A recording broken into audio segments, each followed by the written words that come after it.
Kembali di Rakyat Bersuara, saya ke Pak Amir Hamzah dulu. Pak Amir, tadi kan Anda melemparkan, kalau menurut saya itu tudingan ya.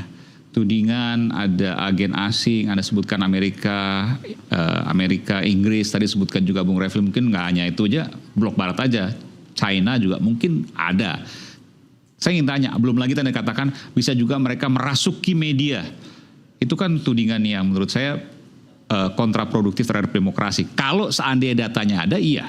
Tapi kalau seandainya datanya tidak bisa ditanggungjawabkan kan tentu ini bisa jadi liar.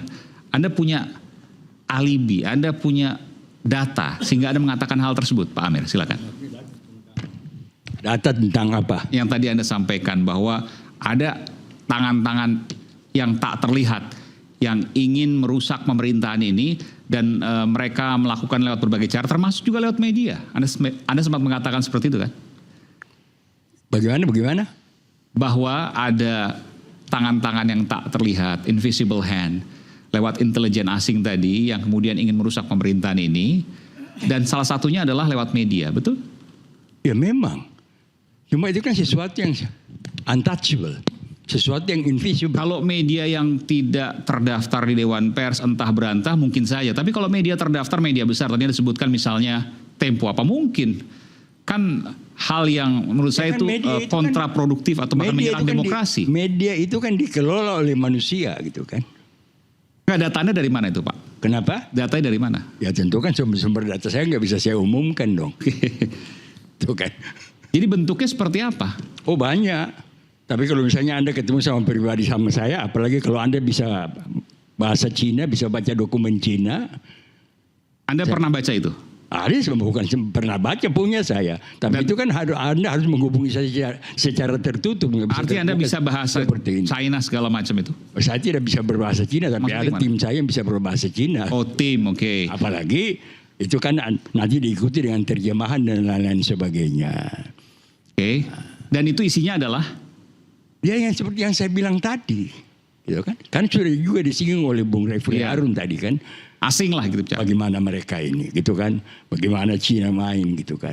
Mungkin barangkali kalau Anda sebut seorang nama intelijen Cina bernama Lukman Tan yang kemarin punya hubungan dekat dengan istana di periode lalu.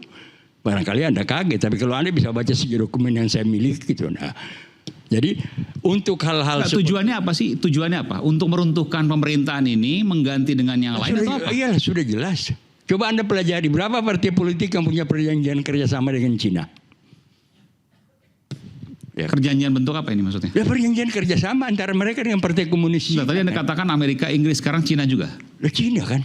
Malah yang menjadi pertanyaan bagi saya adalah kenapa Pak Hendro Priyono hanya menyatakan bahwa memperingatkan bangsa ini bahwa ada intelijen Amerika dan intelijen Cina yang sudah beroperasi di intelijen Amerika dan intelijen Inggris yang sudah beroperasi di Indonesia. Nah, kelemahan dari apa yang disampaikan oleh Pak Hendro itu menurut saya adalah dia tidak mengidentifikasi pertama intelijen Amerika itu apa? Apa CIA, apa FBI atau apa dia tidak identifikasi. Yang kedua, intelijen Inggris itu apa? Apa MI6 atau MI5 atau apa? Nah, yang berikutnya lagi, kenapa dia tidak sebut intelijen Cina gitu? Ini kan menimbulkan tanda tanya. Dan Anda meyakini intelijen China juga ada? Bukan meyakini lagi, kalau soal itu kan saya punya dokumen lengkap yang saya bilang. Baik. Gitu. Dan tujuannya tapi yang adalah, menjadi persoalan adalah sebentar, ini ada hanya di pemerintah saat ini atau sebelumnya juga ada? Sebelumnya sampai sekarang ada. Tujuannya adalah untuk kepentingan mereka. Nah iyalah, ini kan sampai jadi dibilang oleh Bung Refli Harun dari dulu.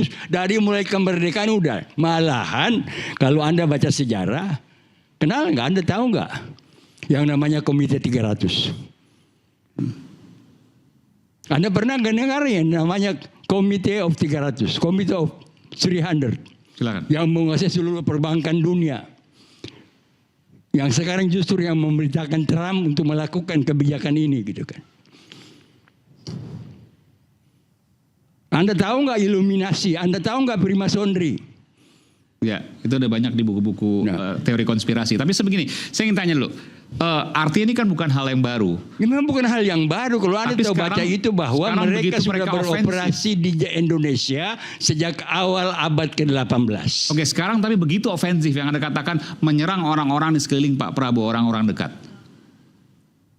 Yang saya maksudkan itu adalah karena sekarang kan Prabowo pimpinan pemerintahan. Ya.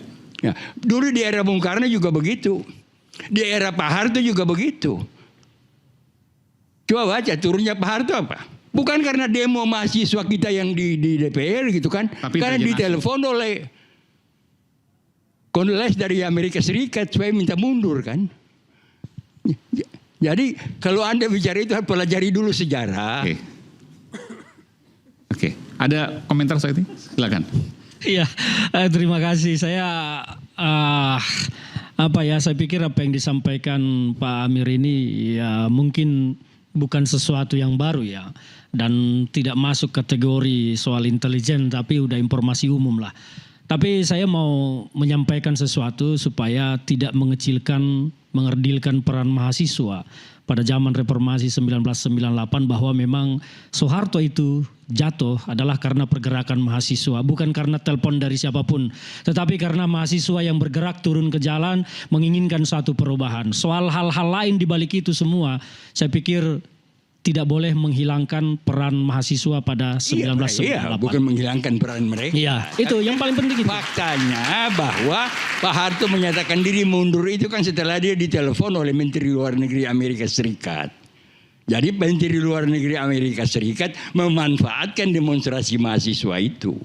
Saya tidak pernah mendengar cerita itu ya mungkin ada di balik-balik layar, tapi saya pikir itu hanya sebuah cerita saja yang tidak bisa dibuktikan oleh siapapun, karena tidak mungkin pada saat itu hanya karena telepon seorang menlu Amerika Soeharto harus turun itu dan udah menjadi rahasia umum. Tapi menurut Anda Pak Amir, kondisi ini ke depan akan semakin baik untuk Indonesia atau sebaliknya?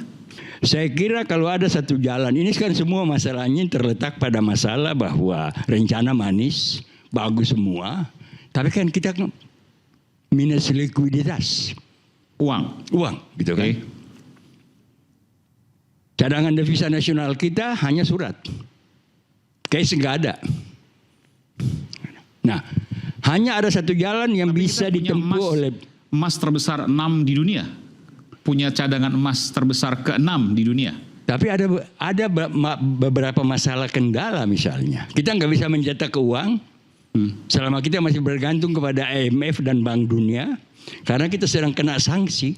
Beberapa tahun lalu kalau nggak salah pada tahun 2022 kan Bank Indonesia Bank Sentral kan membayar utang pemerintah. Sesuatu yang dilarang oleh Bank Dunia dan IMF. Nah, jadi yang bisa ditempuh secara untuk kebaikan kita ke depan ini adalah Pak Prabowo mulai mengambil kebijakan untuk mengoreksi kebijakan moneter yang selama ini dilaksanakan oleh Bank Indonesia. Yang kedua, mulai merenggangkan hubungan dengan IMF dan Bank Dunia. Oke, itu solusi dari Anda. Oke, baik. Saya ke Bung Rey. Bung Rey, kalau kita bicara ke depan, apa yang menurut Anda akan terjadi dan apa yang harus diperbaiki? Itu hal yang penting. Ya saya nggak tahu lah. Anda nyari-nyari soal tadi nggak ketemu. Jangan begitulah. Soal Pak Jokowi nggak ketemu, makanya Anda nggak komentar. Ya makanya kan saya nggak mau bicara soal yang invisible hand kan. Oke. Susah kita verifikasi soalnya. Anda nggak percaya itu? Bukan soal percaya, susah kita verifikasi. Yang susah itu kan ya apa namanya, kita lebih baik bicara yang nyata-nyata. Makanya saya tertarik tadi yang disebutkan oleh Pak Amir tadi. Ini beban masa lalu kata Pak Amir. Nah saya tertarik. Makanya saya langsung sanggupi. Apa beban itu Pak Amir? Soal dugaan korupsi, soal pelanggaran konstitusi, soal kebohongan publik.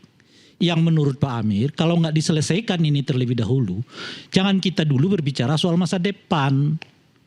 Nah persoalan kita adalah Pak Prabowo ini kelanjutan masa lalu itu. Kan beliau menyebut sendiri bahwa beliau adalah kelanjutan kan. Berarti nggak mungkin, kayaknya nggak akan ada yang mau melakukan koreksi terhadap itu Pak Amir. Nah kalau tidak ada yang mau melakukan koreksi soal dugaan adanya korupsi pada masa lalu. Tapi ada yang dilakukan juga. Apa misalnya? Bayar utang. Oh ya, kan saya kan ngambil 3 nggak bayar hutang itu tadi Pak Amir. Saya yang 3 ini. Tapi kalau bisa bayar utang aja kan udah bagus, jadi beban kita kan jadi berkurang kan. Kalau yang 3 ini, yang lain juga banyak Pak yang dikerjakan Pak Prabowo sebagai kelanjutan itu.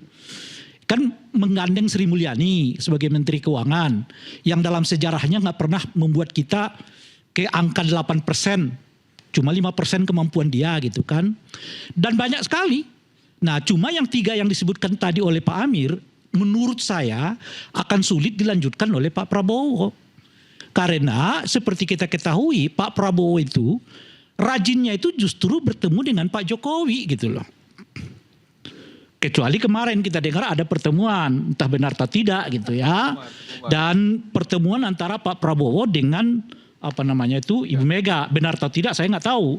Tapi kalau itu benar, Pak Prabowo datang ke rumahnya Ibu Mega, bagi saya itu menjelaskan memang ada kondisi yang lumayan berat sekarang dihadapi oleh Pak Prabowo. Sehingga sebagai presiden, beliau mendatangi seorang tokoh partai politik yang oposisi. Di mana di luar itu semua ketua umum partai politik berbondong-bondong datang ke beliau. Kan hanya Ibu Mega yang didatangi oleh Pak Prabowo. Yang lain tuh ya datang ke dia gitu loh. Apa arti semua ini? Tentu ini hal yang luar biasa. Seberapa luar biasanya kita akan bahas saat lagi, tetaplah bersama kami di Rakyat Bos.